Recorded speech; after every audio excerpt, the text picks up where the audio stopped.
It's 10-3 time at Tennessee. How are you? Hope you're well. Hope everything in your life is going well. Hope you had a nice weekend. Wes Rucker coming to you from right here at 10 News WBIR's headquarters, just located, a couple miles away from downtown Knoxville here on a cloudy, a little rainy, a little chilly day. Got Justin Wallace back there hitting the ones and twos. And then I got Elijah Nixon right here with me as well. Elijah, how you doing, buddy? I'm doing good. Coming back from Chattanooga, Alcoa won 11 straight titles. And you know who was there for 4 of them? It's silly. Justin. Well, he was playing quarterback, right? Justin was the quarterback. He was the quarterback, and I think he was like a cornerback return guy. I think he also kicked the ball. You led the team. Drove the bus. You lead the Tornadoes in all-time touchdowns, don't you, Justin? Yeah, that was all me. All 40 all of them. It's wild how much that program, like it. Blount County's got open enrollment, so you can technically be from somewhere else and then anywhere in the county and enroll at Alcoa, but most of that team just comes from that just a couple block radius, and it's just crazy how many titles consecutively, like something in the water over there, right? We talk about Oak Ridge having that funky nuclear water. Maybe it's actually Alcoa right there in Blount County. We got a lot to talk about on this show today, fellas, and we'll have Elijah for at least part of the show. He's got to go get ready to do the 4 o'clock. The 10 About Town right when we're done with here, so we will excuse him whenever he needs to be excused. Thank you. And as a quick heads up, we're fine, I think, but had a couple of little tech issues working on right before we hit, because that's of course how you want the week to start that way. Oh yeah, for you sure. You want to come into the studio, and it looks just like it did when you left it on Friday. But it doesn't sound or look the same when you hit buttons, so that's not good. Some gremlin or goblin came in here over the weekend and messed up our stuff. I think I'm gonna find out who that was. I'm gonna put a nanny cam in here and figure. We got cameras from all over town here, right? We can go out to Gatlinburg. We can go out to Douglas Lake. We can go to the Sturkey Lofts. We can go anywhere basically here in the newsroom. We got all these cameras we can always go to, but we don't have one that runs in here live throughout the weekend. And if they keep messing with our stuff, somebody's coming in here and doing it, and I'm going to figure out who you are. Or it could just be that the stream deck isn't working. I don't know. It's one of the two. Or it could be you seen a raccoon in a liquor store recently. The raccoon probably fell down, pressed some buttons, and hey, if you're south of the river in Knoxville, I used to live. I lived for 3 or 4 or 5 years in Island Home Park. Yeah. If you live south of the river here, you know all about that coon life. They are all in your garbage. They are in your yard. They are everywhere. And now I live in Old North Knoxville, where we have the groundhogs. So I went from the raccoons to the groundhogs. That was our most recent move, was from living with raccoons to now my family, we live with groundhogs. Do you know about the raccoon story real quick? No. So the raccoons, he fell from the ceiling in a liquor store because they got it in there, breaks the liquor, drinks some of the liquor, passes out in the bathroom. They take him and put him in animal control to sober up, then put him back in the wild. What a night. Wow! What a night! So huh? they just so they didn't do any tests that say once this thing got a taste for human liquor, it became like, you've seen Gremlins. I mean, substances can change. Like, it's like that animal that gets a taste for human flesh. Mm-hmm. What about the raccoon getting a taste for human liquor? And all of a sudden now, he's gonna be beating you up walking down the street to get whatever's in your hand. Didn't thinking even make him do booze. Didn't even make him do the straight line test, the hand and nose. Nothing. They didn't make him do no test. And did they card him? No. Probably not. Could have been underage. I don't know how long. Justin, with all of our many problems today, can you look up what the life expectancy of a raccoon is, so I can do a quick human to raccoon?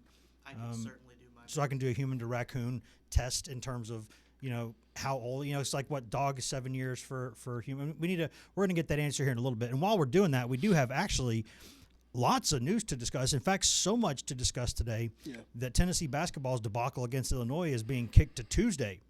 And the reason for that is there's a lot of football news. We'll talk about all of it as much as we can here in the next 54, 53 minutes. But basically, that was not good. The basketball not good. But Tennessee's now got 10 days off. It usually takes some time off to do final fall semester exams, make sure everybody's good to go academically for the business part of the season. So, but that comes at a pretty good time now because they've lost a few in a row here. And I think they're going to be okay. I really do. I think there's a better chance they're okay than not. But there are some problems, and we're going to have to discuss those. But they got 10 days off between games, and we got a lot of time to discuss that, and we will. But I think we got to go with football first, and not even the playoff stuff. We'll talk that in a little bit. Yeah. Not even the Heisman stuff. We'll talk about that in a little bit. Although I did, if you are watching from the Heisman Trust, you did get my vote today. They were due by 5 p.m. You got it before I came in here about an hour or so ago, so you have it. So don't you be texting and calling me asking where it is. You got it. I got an email saying you got it. And we can't discuss the votes until the presentation or the award's been handed out. And I don't vote on anything without disclosing who I vote for. So I'm going to talk about that, I guess, next Monday. Yeah. Probably because they're giving it out on Saturday night, I think. But I'll talk about that there then because I don't vote on anything without disclosing it. I think you have to disclose.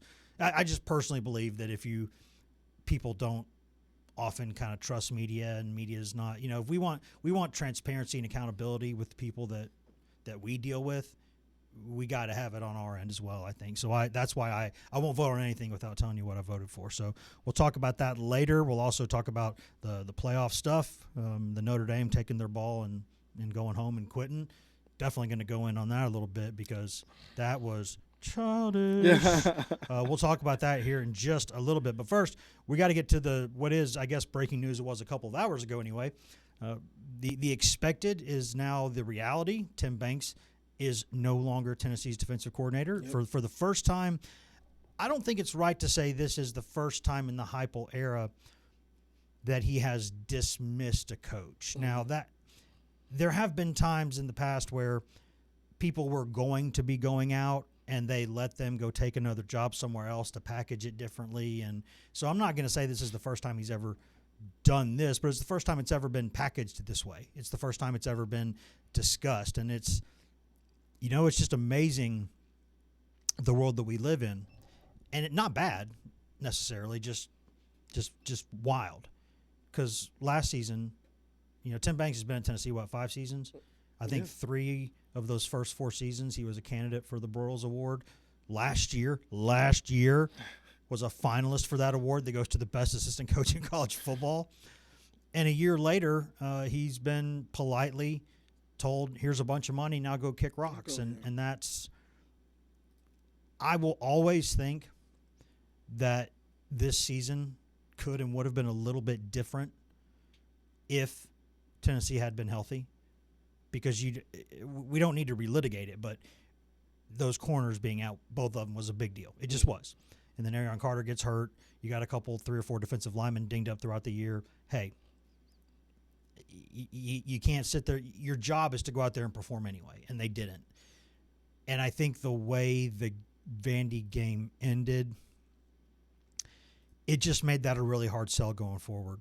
And I don't think Tim Banks just all of a sudden went from Broyles Award finalist to dum-dum. Like, I don't think he just started chugging the dum-dum juice in the offseason, got in there with the raccoon drinking all the liquor, and then all of a sudden he's not, he's not a good football coach anymore. Yeah.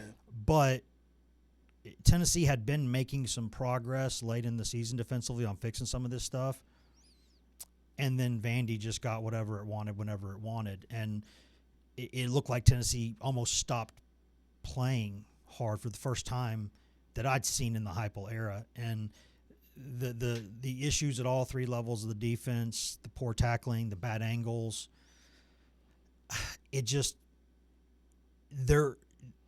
things like that don't happen at places like Tennessee without a head going on a spike.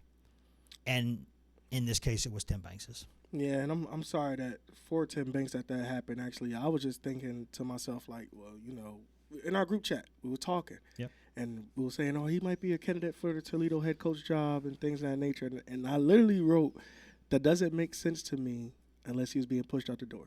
An hour later, he's parted ways with Tennessee. Yeah. So, yeah, there you go. I didn't think that it was going to happen, honestly, because I thought that, he did a great job of recruiting and grabbing some defensive players in there. I just didn't think it was going to happen. But, again, it's college. It's the business. Heupel and the staff decided to move on, and now it's interesting to see who they grab next. And hopefully they retain those guys. And I think they will retain those commits that they have for sure. I just think that, unfortunately for Tim Banks, he has to find a new job. But fortunately for Tim Banks, at least he got paid before he had to find a new job. Because at the end of the day, he's getting his money worth. He was up for a contract year last year, got a new deal. Got a nice new deal. Now- Earned it too. Earned it, and now all of a sudden you got roughly around $4.3 million that's owed to you. So Yeah, if you ask me to do money, I mean to do money. Ask my wife that for sure, but also like just generally speaking, math. yeah, You're an idiot. If you ask me to do math and you trust the results that you get, then you're even dumber than I am at doing the math. That's historically where I am with math. Right? Was good at it as a kid, and then just somewhere along the way, high school, college, it's not my friend anymore. Math's not my friend. But according to these very crude, very dumb calculations by me, Tennessee owes him somewhere in the ballpark of $4.3 million to be paid in monthly installments until January 31st, 28. But that will be mitigated by whatever he makes anywhere else. So if he becomes a head coach somewhere for that same money, Tennessee owes him nothing once he takes that job. If he becomes a coordinator somewhere else for half that money, Tennessee owes him half that money for the rest of that contract. Like it will be mitigated to some extent, because I don't think he's going to do what Butch Jones did and basically take some time off and then go be an intern at Alabama and make Tennessee pay him all but like $30,000 or $40,000 a year of the buyout. I don't think that's going to happen here, but the reason I thought it would happen was just because when things reach a level that they did this season, when you get that much noise, when you get that many legitimate questions, and some of it may have been unfair, but the general gist of it's not unfair. They were not good. Something usually gives at a place like Tennessee when something like that happens. And it's not, at least the first time it happens, it ain't the head coach. yeah, But this is a situation now where it became so untenable, in just my opinion. And it's an opinion based on covering Tennessee basically since the year 2000 and being around college football before that. Like, so it's not like an uninformed, it's an educated guess.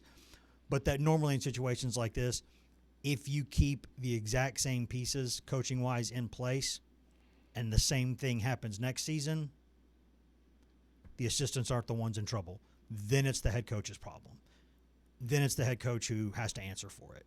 And so, whereas if you get a new coordinator in place next season and it's a little bit like they're really good at times and really struggling at times, you can still say, hey, first year of the new system, yeah. you can package that a lot differently. And I hate that we're talking about this in terms of PR and not actual results, but that's the world we live in, and you can sell that. Like if they had the same exact defensive numbers next season, not as this season, but just next season, take whatever it is, X, Y, whatever. Have Tim Banks coaching that defense, and you're going to have a lot of questions and a lot of anger and a lot of really fury at Heupel. Have those same exact results, but with a new coordinator who people kind of like. He's recruiting well. He's got a good history in the business. He's got, either a really promising up-and-comer or a really proven veteran. You can sell that going into the next season as, hey, now, look, this is a new guy, new system for all these players. So that's usually how it goes. Yeah. And it's not, I hate to say throw under the bus because that's not exactly what it is. It feels a little like that, and I think in some cases it is, but the financial compensation for it, I mean, that's you take a high-risk, high-reward job, you get results, you get a lot more money. You don't get results, you're sent packing. And I don't take things like that lightly. I mean, at the end of the day, this is someone's family and their livelihood, and, I feel for the families always, because I won't say who it was, but I was talking to somebody over the weekend who happens to be, live over there next to the Banks, and just talked about how incredibly nice all of them are as a family and how they hate that they're all going through this right now because they know that it looks bleak, right? And we've all, to some extent, been in a situation like that. All of us, or most of us have. Most of us have. I'll only speak personally, but for years and years, I never had to worry about it. It was like everything was fine. Right. And then where I was working before, we ended up not being able to get on the same page. I was like, got to go. So then start talking to my wife about, hey, just generally speaking, if I were to say we maybe would move either back to DC where you used to live or to like Kansas City? What would you think about that? I know you got a really good job too, and we got a kid and all these other things, and like, so you start, and they're not fun conversations to have, right?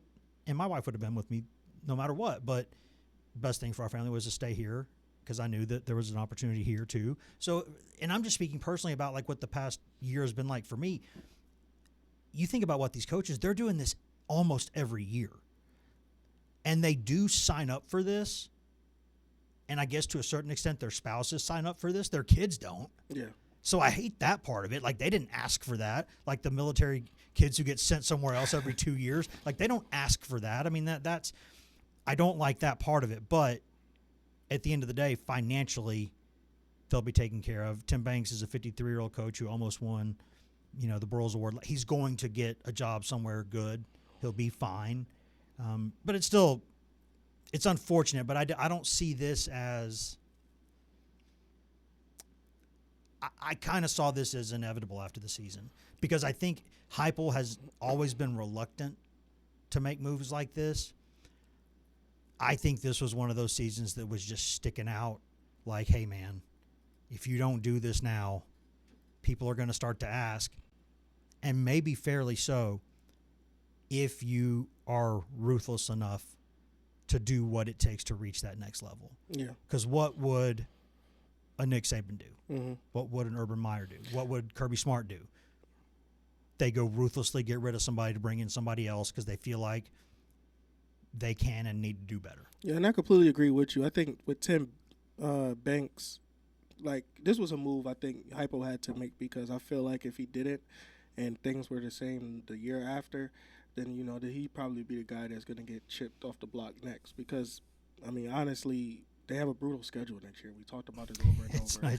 It's not pleasant looking. No, so a lot of exciting games, but you can't win every game scoring 40 and hopefully your defense hold them to 39. Now, what I really wish would have happened is that a year ago we seen the best of Tim Banks, and this year we seen the worst of Tim Banks. Yeah. I wish, he had a chance to we find a way where year 3 where it can actually work out. But, that didn't happen. So, but again, Heupel, I feel like he had to make that move or is probably forced to make the move because at the end of the day, it's going to be his job security next year if the same things would have happened. And, like we just talked about, you don't want to keep bouncing around the United States trying to find another job, especially with kids in high school that's, have great friends here probably and a great life here. And they got to go to somewhere. And, great place to live when things are going well. Yeah, they got to go somewhere. You got to go somewhere else and start all over again. So it's unfortunate for Tim Banks. Like I said, the best thing that I could say about this thing happening is that at least he got paid for what he has done and what he's contributed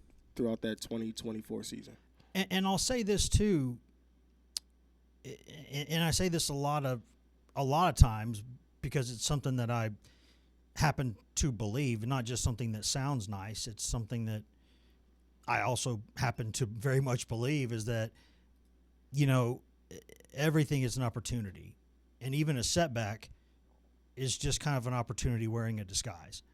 Like every time you have a vacancy, you technically can improve.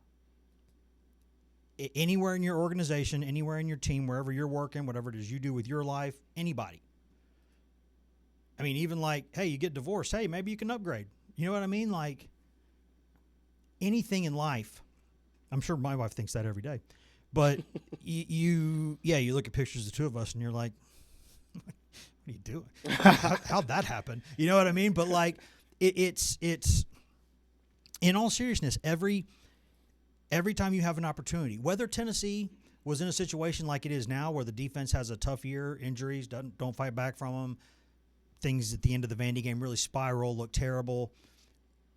In a year like that, it's obvious.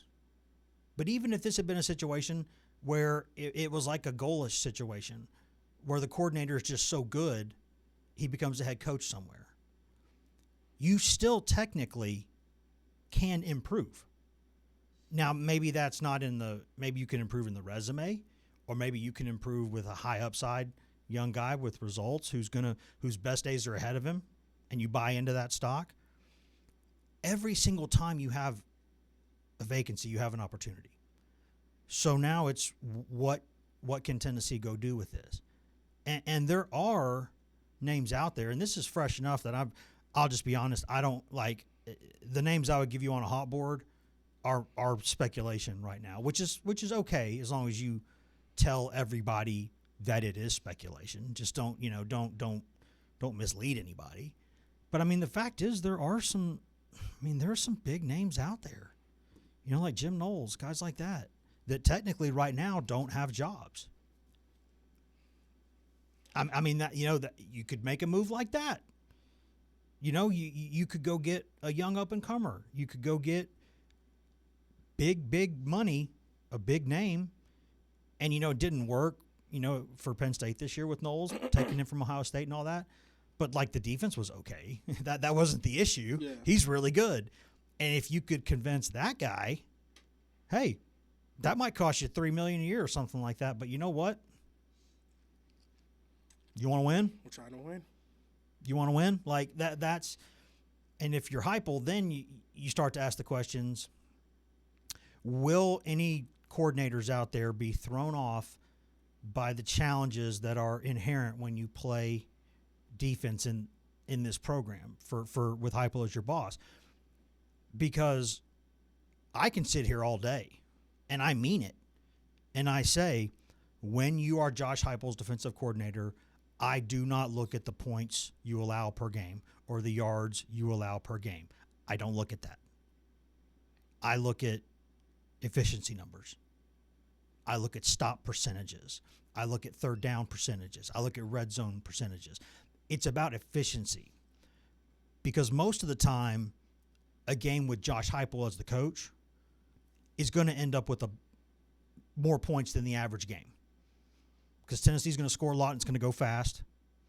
And even if Tennessee doesn't score a lot, it's usually going fast. So there's a lot of possessions in a game. There's more plays. There's just more plays in a game. Right.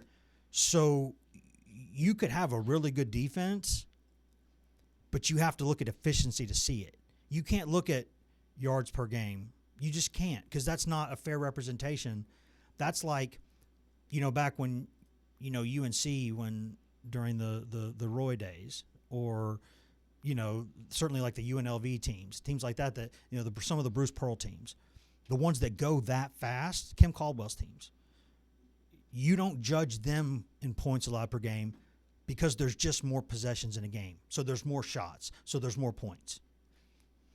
And anybody taking the defensive coordinator job at Tennessee is going to have to understand that. If they are wired in the head to say the only thing I'm ever going to be judged on publicly is points and yards per game, this is a tough ask, because you're usually going to give up a little bit more. I agree. But Wes, let me go ahead. Do you have anything else you want to say? I know you got to go. You want to say anything else before you step out of here? No, man. I mean, I think you nailed it. You just want an Irish goodbye? No. I want to know where Justin Wallace is thinking about this stuff, because as an Alcoa guy who won a couple championships, if he can, while doing everything for those while tornadoes, doing everything, is if he can drove conduct the some team interviews. Bus. Right? Can he? I didn't even know he could drive a stick, but he drove the bus. He did that too. If they had to fly to go play somewhere in Florida, dude, he'd fly the plane. I believe it. Right now, He did everything. Everything. So can you tell us, who do you think the next defensive coordinator will be? Listen, man, there's a reason that you're the sports reporter. There's a reason they let me write the articles. That's the guy right There you go. Hey guys, thank y'all. I'm sorry I can't kick it forever, Wes, but Nah, you got to go. You got to go. Go do your job, and go also check your text messages, because we may have some more news coming up here in a little bit. So go check your phone on that. We'll little inside baseball there for everybody as we're working on this. Just a little something to figure that out. But thank you, Elijah. It comes down to someone having to understand that the way that you might be judged at Tennessee will be harsher than it deserves because of the numbers. And I would think that you could find someone who at least whose vanity isn't to such a degree that they, that defines what they do with their lives. And I'm not saying it's some insurmountable hurdle like you're asking to, it's not like you're being asked to go scale Everest. It's not that. But if you want to coach defense at Tennessee, you might give up a few more points, rebounds, etc., things like that than you would like. That's okay, because if you throw enough money out there, I'll tell you somebody I'd call. I'd call Justin Wilcox, former Tennessee defensive coordinator, did an unreal job, I think, at Tennessee with the deficiencies personnel-wise that he had to deal with during his tenure at Tennessee. And there's a reason why he became a head coach. Now, he was a head coach at Cal, and then Cal, which is always a tough job, and then it moves to the ACC, and, he had some good moments there, but he did get released after this season as the head coach. But he is a heck of a defensive coordinator. And he runs some of the same kind of systems and things that Tennessee runs now, so it's not completely changing the script.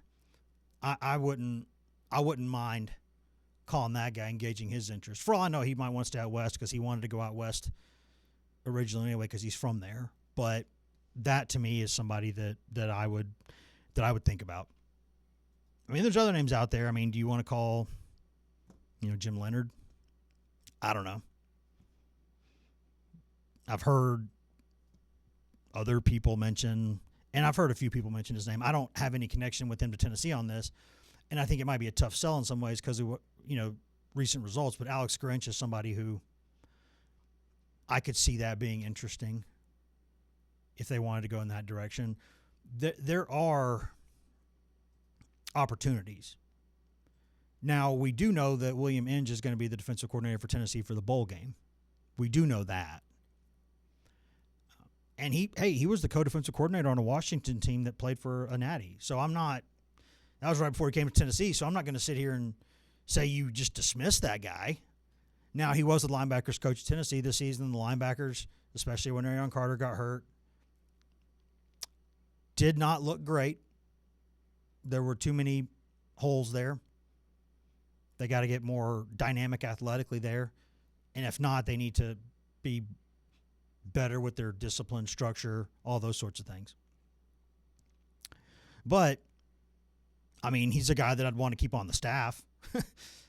Now, if he were named the defensive coordinator, he's done that before. He's done that at a couple places, and he's been fine. So that wouldn't be like the end of the world, but that's also one of those deals that it's like, well, he was on the staff that didn't have a great defense, so then you're promoting him, and hey, that's not an impossible thing to sell, but it's a hard thing to sell purely based on the fact that it does not change the situation much with what we were talking about with Tim Banks earlier. It doesn't. You would have the same situation where if Inge is there and it's running sort of the same style of Tennessee defense and the results aren't good next season, then you're in a situation where is it really that different? No, it still falls back on Heupel and it doesn't look good, right? So that's going on.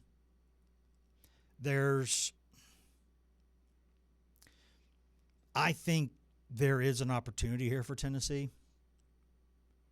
Because if you go make the right hire, and hey, you got to pay what you got to pay. People are worth whatever the market says they're worth. Whether you are a pure capitalist or not, I think you got to understand that's the world, not the world, but that's the country we live in. And so you are worth whatever the free market determines you're worth. And so whatever it takes to get somebody, if that's the person you want, then you got to pay whatever it takes. And that's a question for Heupel and Danny White and Tennessee's boosters to answer. But if you get this right, then you are bringing in a really good recruiting class. If you make a really good hire, he could basically come with players of his own because they might want to transfer from where he was to where he'll be at Tennessee. And hey, that's what the market says you can do that now. So you can do that, and you don't have to feel You don't have to get in your feels and your conscience about that. People would do it to Tennessee. Tennessee should have no problem doing it to other people. Like, do you think LSU is sorry that it took Lane Kiffin? No. Do you think it hurts them that they may have thrown a big wrench into Ole Miss's run at a potential national championship? No. They don't care. Good. In their mind, good. They don't care. So if you're Tennessee and if you get this right, it does not have to be a splash name because it's about results. But if it is a splash hire, if it is a proven hire, then you have, one, a better chance of keeping your own players. Like maybe Ricky Gibson decides, hey, he will, he didn't get to play this season very much, wants to come back, wants to be healthy. Maybe he'll come back, right? Maybe Colton Hood or somebody decides, hey, maybe I don't like where my draft position is, but hey, playing for this guy, man, that could help my NFL chances. Maybe even Arion Carter. Ty Redmond's a young corner with a really bright future. What's he going to do? Jaden Perlotti, a guy I really, really like a lot, young linebacker. Maybe he wants to stay if it's the right coordinator, right? Maybe he wants to stay even more, I should say, if it's the right coordinator. Or if it's somebody they don't like and they might want to leave. But if it's somebody that has a good name and in their mind gets them a step closer to the ultimate dream, which for them is the NFL. They'd like to win a national championship while they're at Tennessee, obviously. They'd like to win an SEC championship. They grow up dream of playing in the NFL because that's where the money and that's where the glory is for a lot of this country, right? So that's fine. But that could get them closer to their goal. And then you look at other players who might want to go with that coach. Maybe they're on the team that he coordinated the defense for last season. Maybe they almost went to go play for the guy in high school, really liked him. It didn't work out, but now it could work out at Tennessee. That's sort of the beauty of this whole era that we're in now is these things used to be long processes. It used to be, if you wanted to rebuild something, you had to look at what you had coming back, what you were signing in the class,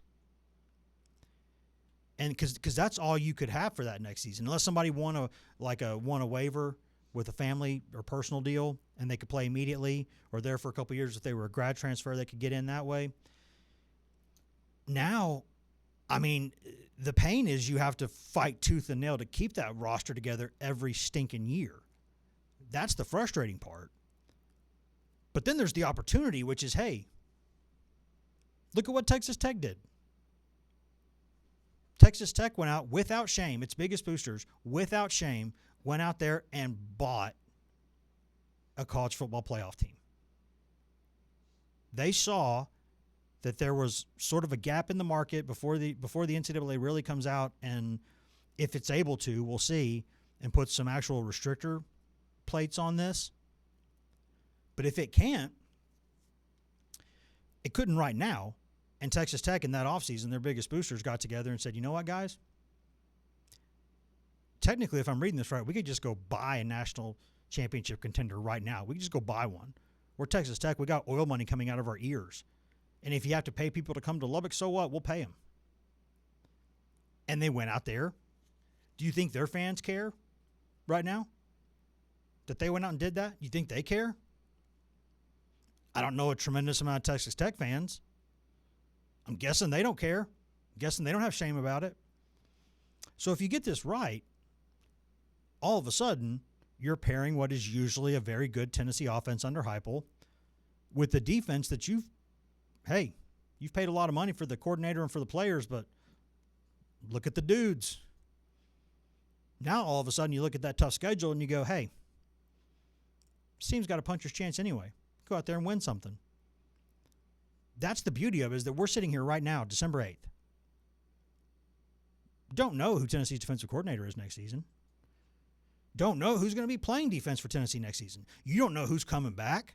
You don't know who's coming in. You don't know, and it's not just because of the health, which is another component, but we can't know that right now. Football, it's barbaric. Guys get hurt. But there's an opportunity there for Tennessee that where all of a sudden, to quote my old friend, the dearly departed Cal Armour, hope springs eternal. You can go get some. Right now, you could go buy one of the best defensive coordinators in the college game, or heck, go buy an NFL guy. You can do something like that. Go buy an NFL guy. Give him a bunch of really good players. Hey, there you go. You're in the playoff next year. I mean, you could do that. Or if you could make an underwhelming hire that ends up being a really good hire because that person gets buy-in from all the players and they play a really either destructive or just really sound version of defense that paired with the Heupel offense with a 5-star quarterback running the show. I mean, hey, we've seen worse teams than that get to a playoff. Who knows? And not just the, James Madisons of the world or Tulanes of the world, but like we've seen Power 4 conference teams with less talent theoretically than that I just described getting to the playoff. We've seen it. So it's possible. I think it's interesting to see where this goes because this does not have to be a setback for Tennessee. If Tennessee and Josh Heupel are aggressive and smart and ruthless and go make this move. And I think this is something that it's unfortunate that it happens to the people that it happens to. But at some point, those concerns about would Heupel be ruthless enough at some point and at some level, you could argue there's truth there. Like it's even if you want to be fair about it, which we always, it's one of our rules here, be fair. But I think you have to at least, the people around you, if they're working for you, have got to know that there are very real consequences to not performing. If Tennessee wants to be where it wants to be as a program, and you can say all these things about family values and here in Southern Appalachia and how you treat people and all those things, right? But you can't just be nice to everybody and never show enough backbone when you need to and expect to. You might cycle up occasionally and have a team where you win, but you're not going to consistently be at or near the top of the country or at or near the top of the SEC. The way Vanderbilt's going, you might not even be top of your own state if you don't make decisions like this. I mean, at times, like, it's a different story a little bit, but when you think of, like, the traditional values of, like, someone who plays athletically for Vanderbilt, do you think about Diego Pavia? No, you don't. You don't. But look what he's done for that program. Who could sit here and say that didn't work? It did. But you have to have the courage to go make bold decisions, and you have to have the courage to make uncomfortable decisions. I wouldn't like to fire anyone. Some people enjoy it. I wouldn't. I'm a bit soft, I guess. Call it what it is. I wouldn't enjoy it. Now, if it eventually became a deal where it's like, hey, it's you or me and my family's got to eat, hey, man, my family's got to eat. But you wouldn't enjoy that. But people don't just – it's hard to get to the top without making those kind of adjustments. And not just when things are obvious, but sometimes when things are not obvious. When it's like, hey, you're really good at what you do. We could win a bunch of games with you. I want to win a championship.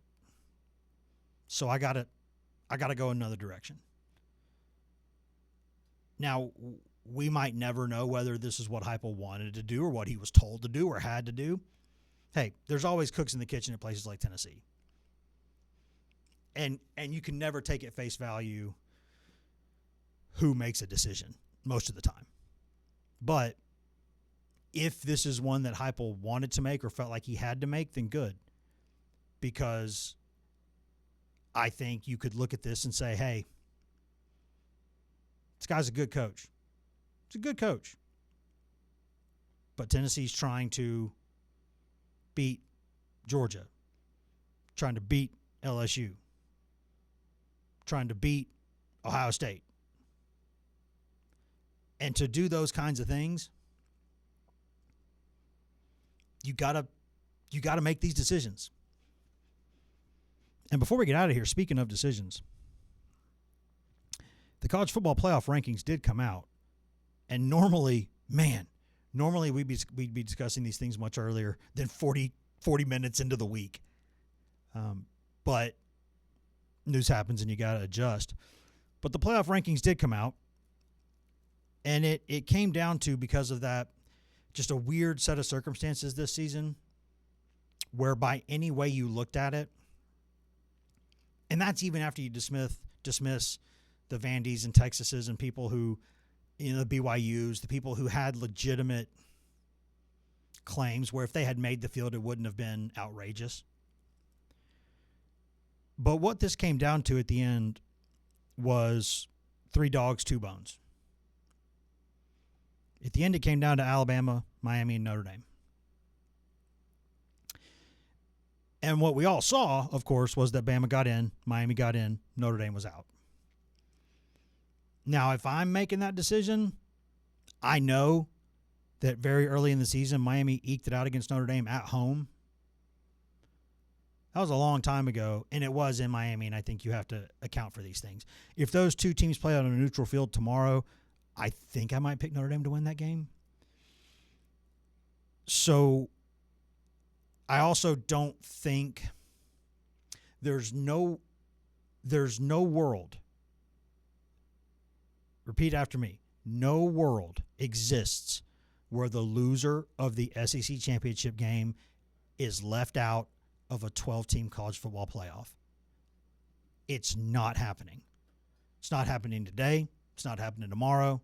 It's not happening as long as Greg Sankey has any kind of say over how things go. And he and the Big Ten commissioner have quite a lot to say about how all of this goes. So you are not going to be punished for playing in the SEC championship game. And we know, or at least I think we know. I'm not going to say we know. I think, and I would hope that most of us think, that SEC championship games, conference championship games, they don't mean what they used to, because we don't know in this era. We don't know that those were the 2 best teams in the league. There's too many teams. They can't all play each other. We don't know. I'm not going to say they're a farce, these championship games. But anybody think, Duke playing in the ACC title game, really? And it won it, but Duke and Virginia? Was Alabama at any point this season maybe one of the 2 best teams in the SEC? Maybe. I would say probably not. Right there close, but not quite there. But because of the way the schedule worked, those teams got into the title game. So it doesn't mean what it used to mean, but the fact is it's still there. And you are not, if you get to the Big Ten championship game or the SEC championship game and there's a playoff with 12 teams, I think you're getting in. There were years where maybe it was like, you had Iowa or somebody from the Big Ten where you're like, really, they could get in? Woof. But now, that was before it was 12 teams. Now it's 12 teams, so they'd get in. And I just don't see any world where that was going to happen. You're not going to punish somebody for playing in either the Big Ten or the SEC title game. You're just not going to do it. Now, you could argue that Bama's not one of the 10 or 12 best teams in the country. I don't think that's a terrible argument. Just being honest, I don't think it's factually inaccurate to suggest that.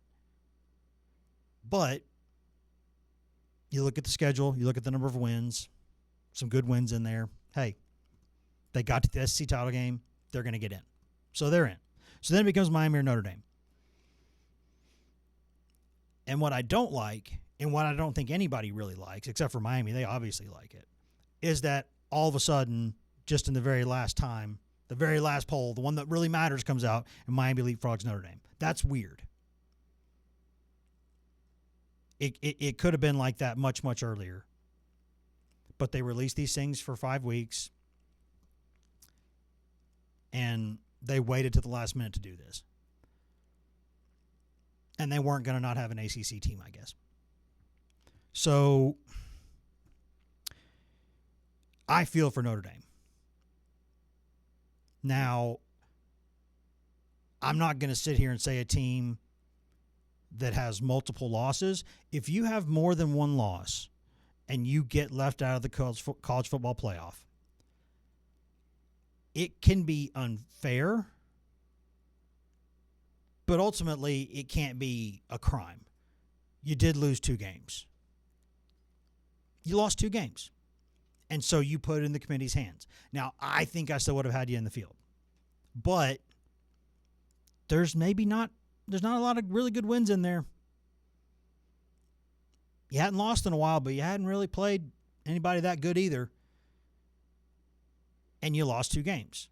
Look at what Clark Lee did at Vanderbilt. He took the high road. He said, hey, I think this team should have been in the playoff. But we lost 2 games, so we're not going to blame anybody but ourselves. That's how an adult handles it. Notre Dame, I'm trying to think of a word I can actually say here. I'll probably get in trouble. So I got to think of a word. They're crybabies. I can say that word. Crybabies. To sit there and take your ball and go home and not play in a bowl game as a 10-2 football team, hey, you have a right to make that decision. And I got a right to mock you for it. We all have a right to mock you for it. If you have a right to make a decision like this, we have a right to say how childish, immature, juvenile, ridiculous it is. I just can't believe that every player on that Notre Dame football team didn't want to play another game. I don't believe that. I don't believe that. I think there were probably a bunch of underclassmen and some walk-ons. How much? Remember, God, we've all seen Rudy, have we not? I even met the guy. When I was a kid, he used to go around. I went to Catholic schools, and he would go around and gave speeches to some Catholic school kids and stuff around the country, and he came to our school and talked to us, and it was awesome. And you think about that scene there where the players just all threatened to not. They just threatened to, like, we're not going to play if he doesn't get to play. You're telling me there's not some Rudies on that team right now who would love to go out there and wear that uniform, that beautiful golden dome, and play in a bowl game for Notre Dame? You could have taken 35, 40 guys. Maybe you need 45. NFL teams play with, about that in a game. So you probably need that many guys to make sure you're at least covered reasonably at most places. And go out there and play in a game. Go play in the Pop-Tarts Bowl. Wear that golden dome. And the entire nation would be behind that team for one day. Imagine that story. That's what Notre Dame could have done. It could have said, you know what, guys?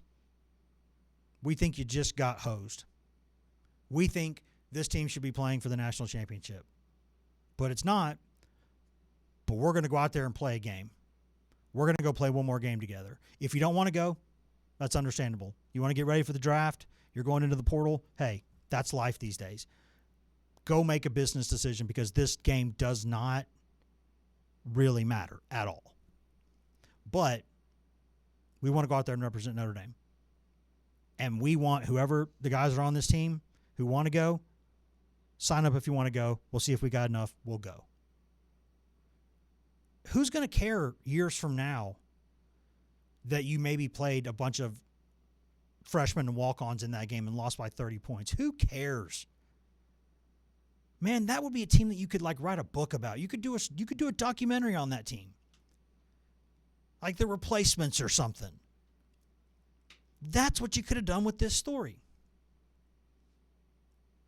And instead as Notre Dame, as a program, sometimes unfairly, but sometimes fairly questioned or criticized, because for most of its history, college football has coddled that program in its existence.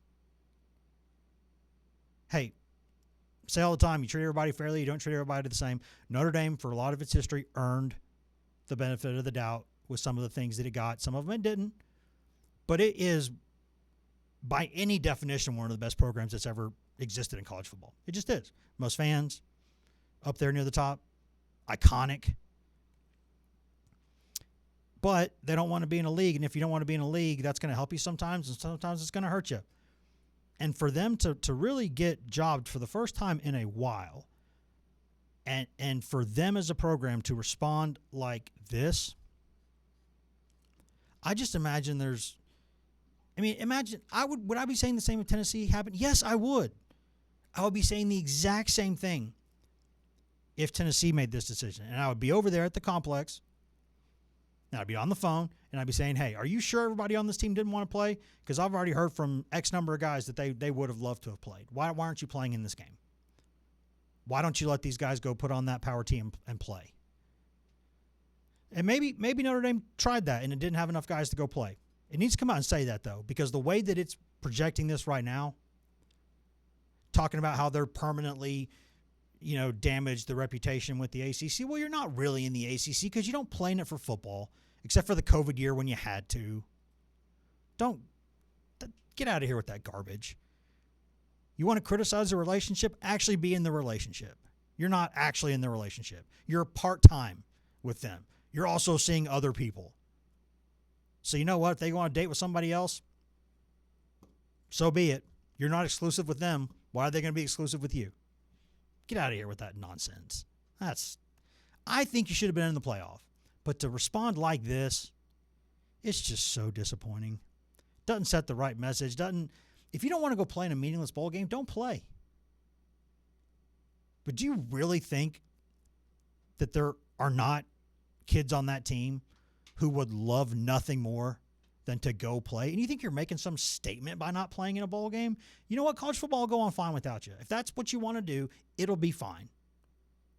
I mean, we'll miss you a little bit because you're Notre Dame, but you're not bigger than the sport. You're not. Nobody is. And, yeah, do I think the process is a little dumb? Yes. Do I think Notre Dame should have been in the playoff? Yes. Probably. But if you lose more than one game and you're not in that thing, you blame yourself before you blame anybody else. And you do not set a message as a program like this. It is childish. It is pompous. It's arrogant. It's entitled. It's not a good look, man. It's just not. It's disappointing. And I would be saying the exact same thing if this happened to Tennessee. The exact same thing. The exact same thing. And I would be going over there and taking whatever criticism came with that. But that's what I think. It's disappointing. But we'll see who wins the bowl. We'll see who wins the title. The real big game, obviously, is the Music City Bowl. That's where dreams are made. Music City Bowl, Illinois, against Tennessee, in Nashville, probably cold, at a time in Nashville where it gets dark at about 2 p.m. So, yeah, I mean, maybe when they build that new stadium, it'll be a little nicer. But, hey, it's Tennessee's going to play in the game. I don't know if everybody's going to play, but they're going to go play. Notre Dame should be going and playing too. And you can't ban them from bowls or something because of this. I don't think legally you could do that. But, I mean, it's childish. And I got no problem calling it what it is. We got a lot more to talk about this week, and we're going to get to a lot of it. Again, some basketball news might be popping up here in a little bit with Tennessee.